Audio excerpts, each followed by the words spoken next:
عربی زبان ایک عالمی اور انٹرنیشنل زبان ہے، بلکہ تاریخی اعتبار سے بھی عربی زبان کی جو ویلیو ہے وہ کسی اور زبان کی نہیں ہے۔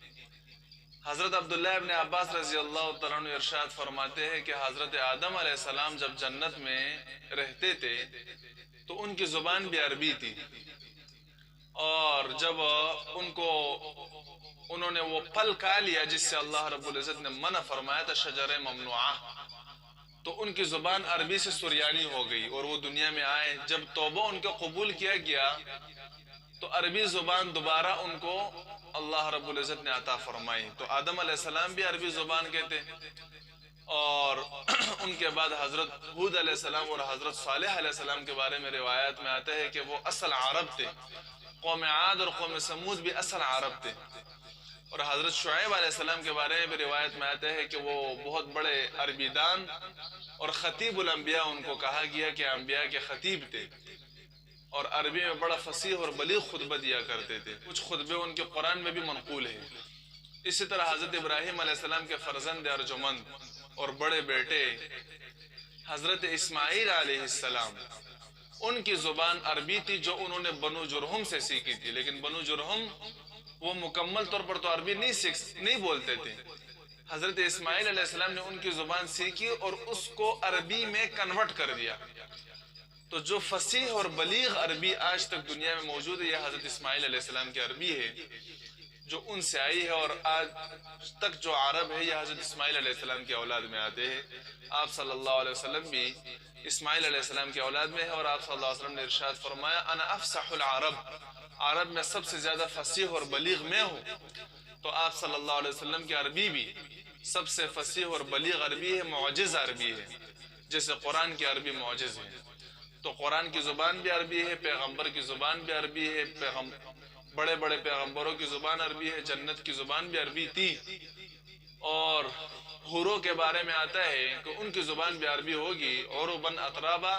امام محمد باقر رحمۃ اللہ علیہ فرماتے ہیں کہ عرباً اترابا کا معنی ہے، عرباً کا معنی وہ کرتے ہیں کہ کلامہن عربی، حوروں کی زبان عربی زبان ہوگی۔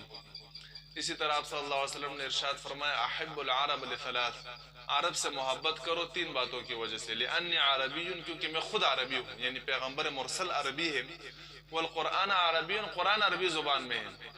تو یہ بہت بڑی فضیلت ہے عرب کے لیے کہ ان کی زبان میں قرآن نازل ہوا۔ وکلام اہل الجنت عربی، اور اہل جنت کا کلام بھی عربی میں ہوگا۔ موت کے بعد جو ہے عربی زبان شروع ہو جائے گی۔ تو اس وجہ سے عربی کے بہت بڑے فضائل ہیں۔ تو ہر مسلمان کو یہ کوشش کرنی چاہیے کہ وہ عربی زبان سیکھے، کیونکہ عربی ہماری مذہبی زبان ہے، یہ ہماری دینی زبان ہے، ہماری ایمانی زبان ہے، یہ غیرتی زبان ہے۔ اس زبان میں جو مٹھاس ہے، جو چاشنی ہے، وہ کسی اور زبان میں نہیں ہے۔ کئی انگریز گورے جو عربی کو سمجھتے نہیں ہیں، لیکن قرآن کی تلاوت سن کر وہ مسلمان ہو گئے، ایسی تاثیر ہے عربی زبان میں۔ اسی وجہ سے تو اللہ رب العزت نے قرآن کو عربی زبان میں نازل کیا۔ تو ہر مسلمان پر یہ لازم ہے، یہ ضروری ہے کہ وہ عربی زبان سے محبت کرے اور عربی زبان کے سیکھنے کی کوشش کرے۔ لیکن آج کل بہت بڑا المیہ یہ ہے کہ عربی زبان سیکھتے تو ہے نہیں، لیکن جو لوگ کوشش کرتے سیکھنے کی تو اس کو بھی لوگ طعنے دیتے کہ بھئی عربی زبان پر تو کیا کر رہے، سیکھ رہے۔ حالانکہ آج کل کے ترقی یافتہ ممالک میں 23 بڑے بڑے ممالک ہیں جن کی سرکاری زبان عربی ہے، اور عالمی سطح پر عربی زبان بولی جاتی ہے۔ تو دنیاوی اعتبار سے بھی عربی زبان بولنا ضروری ہے، سیکھنا ضروری ہے، اور اخروی اعتبار سے تو اس کے بہت بڑے فضائل اور ثواب برکات ہیں۔